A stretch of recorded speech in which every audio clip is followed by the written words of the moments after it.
Imagine your life without sound. Not being able to hear and understand the TV or the telephone or music. Not being able to communicate and connect with your family and your friends. Imagine how much different your life would be without sound.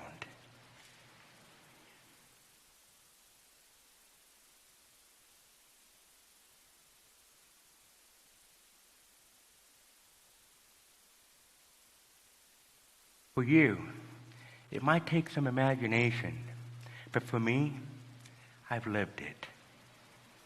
I was born with a severe to profound hearing loss, which means when I take these hearing aids out, I can't hear anything. And then after 2 years, they diagnosed me, at which time they put on these bulky hardware devices. And for the first time, I heard my mom's voice. I heard my dog bark. And my all-time favorite, I could hear the toilet flush.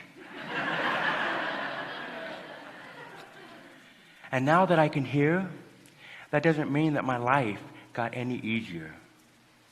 You see, not having hearing aids for the first 2 years of my life, it put me way behind my peers. So my parents put me on this intense schedule where I had to have 12 years of speech therapy, reading sessions, and many hours of music lessons.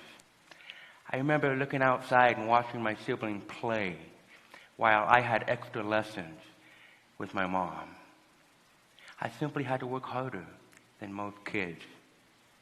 And then every night, my parents would read me a bedtime story. And the one that I always remember was The Little Engine That Could. You see, my amazing parents, they wanted me to learn that if I go the extra mile, never give up, and of course that famous line, I think I can, I would be able to reach the top of my mountain. One of the biggest mountains in my life was being born into the musical Osmond family and not being able to hear and understand their music.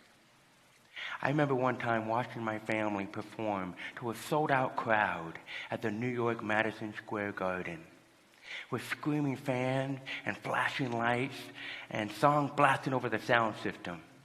I could feel the vibration of the drums, but I could not understand the words of the lead singer of the Osmond, my own dad. It was the strangest thing, because in the middle of a crowd, I felt alone. I felt disconnected. It's one of the worst feelings in the world. I'm sure many of you have had those similar feelings of feeling lonely, frustrated, discouraged, disconnected in your own life. But we do not overcome hopelessness by removing the obstacle in our lives. We conquer adversity by not letting it own us, control us, or overcome us. And today, I would like to share with you my personal motto that has carried me throughout my life. I may have a hearing loss, but my hearing loss does not have me. This doesn't mean that I hate being deaf. I love it. It's made me who I am today, and I am so proud of it. I remember when I was a young boy playing soccer, and my hearing aid quit working, which means that I couldn't hear my coach, or I couldn't communicate with my teammates, and I had to rely on lip reading and body language. No pressure. But then I soon discovered this to be somewhat of a blessing, because I couldn't hear all the noise and the screaming and the yelling and all the distractions. And then I was able to just focus in on the game. One time, I scored a goal, and I was so excited. I did my happy dance, and I spun around to celebrate with my teammates, but no one was celebrating. I was so embarrassed. I looked at the referee, and I found out that he'd been blowing the whistle because I was offside. That hard-won goal did not count, all because I couldn't hear the whistle. But sometimes in life, we just have to tune out all that noise and all that distraction and just go for it.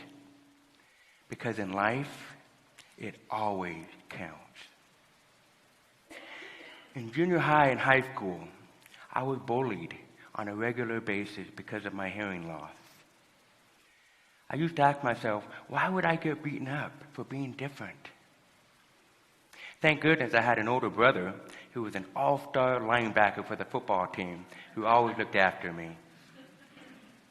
But despite getting beat up, I was determined not to be defeated.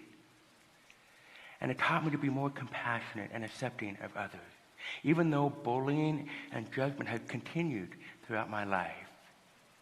It taught me perspective, that we can control the quality of our lives just by how we think and act towards those challenges. I'm not sharing this with you to feel sorry for me, but to let you see how my loss has become my greatest advantage. I've learned to embrace my hearing disability and then allow it to empower me instead of holding me back. Doing things that we don't want to do, but we do them anyway, is what defines us and makes us who we are. People often ask me, well, how bad is your hearing loss? Well, back in the day when I was a teenager, we had a break-in. And with the house alarm going off and all the commotion, my whole family was up all night. And with my hearing aids out, I slept right through it. And found out about it the next morning. I was so bummed that I missed out on all that excitement and action. But at least I had a good night's sleep. College was one of the hardest things I've ever done. As you can see on the survey, only 1/3 of deaf students graduate from high school. And then those that go on to college, only 1/5 of them complete their academic studies. I was very lucky, and I managed to get through and get my bachelor's degree, but not without a fight. And then I was scared to death when my younger brother challenged me to do a master's degree program with him. Despite feelings of inadequacy, I reluctantly accepted the challenge. And to make a long story short, after the 2-year course was over, I had to continue for another whole year. And then I had to take the final exam 5 times. Talk about feeling like a failure. But I challenged my limits. I never gave up, and I eventually passed. And one of the proudest moments of my life was when my younger brother waited a whole year for me so that we could walk across that stage together at our graduation. And then he and my family cheered me on as I gave the commencement speech. The goals that we work hardest for in life are the ones that we appreciate the most. I remember socially feeling insecure because of my deaf accent and wishing that I could sound normal like everyone else. But then it dawned on me, why do I want to sound like everyone else? And why do I want to even sound like Donnie or Marie? I want to sound like me. My deaf accent and my unique voice, that's who I am. Why should it matter what other people think of me? And as soon as I accepted myself for who I was and not what I was so much happier.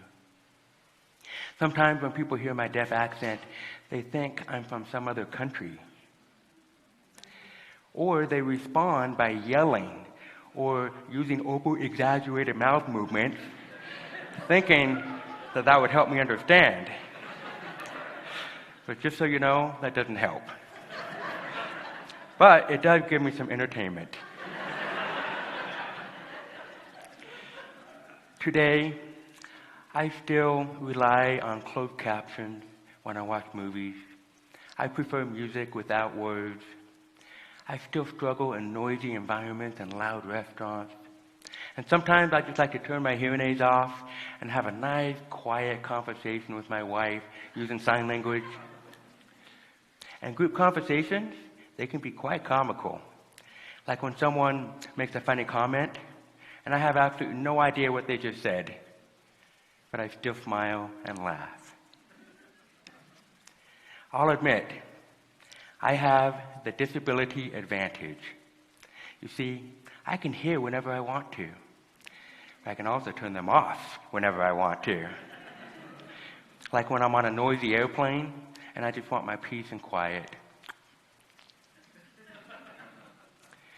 Throw out the idea or the misconception that my deafness is an impairment because it's an advantage. It's not a curse, but a blessing. It's not a penalty, but an opportunity. This mentality has helped me to defy the odds of doing things I was told I could never do. I now play the violin, the viola, the piano, and the drums. I was the spokesperson for the Starkey Hearing Foundation and participated in many of the hearing missions worldwide. I wrote a book, and then I started my own charity in honor of my sweet grandmother to help more deaf children with the gift of hearing. And once, I was voted the shyest kid in high school. But now, I love conquering my fears and being able to give back as a motivational speaker, even with a deaf accent. I was told that I could never play a musical instrument because my ears were broken. And even though I came from a musical family, I'm sure many of you out there today have been told that you couldn't do something. But I was determined to find a way and to master this impossible challenge. So I practiced day in and day out, and then I experienced a miracle. I turned my hearing aids off, and then I placed this on my cheek, and all of a sudden, I could hear the music, not by hearing it, but by feeling it through the conductive vibration of this instrument. At that moment, I knew I could accomplish anything my heart desired. I just had to find a way.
All of our dreams, all of your dreams are just a heartbeat away.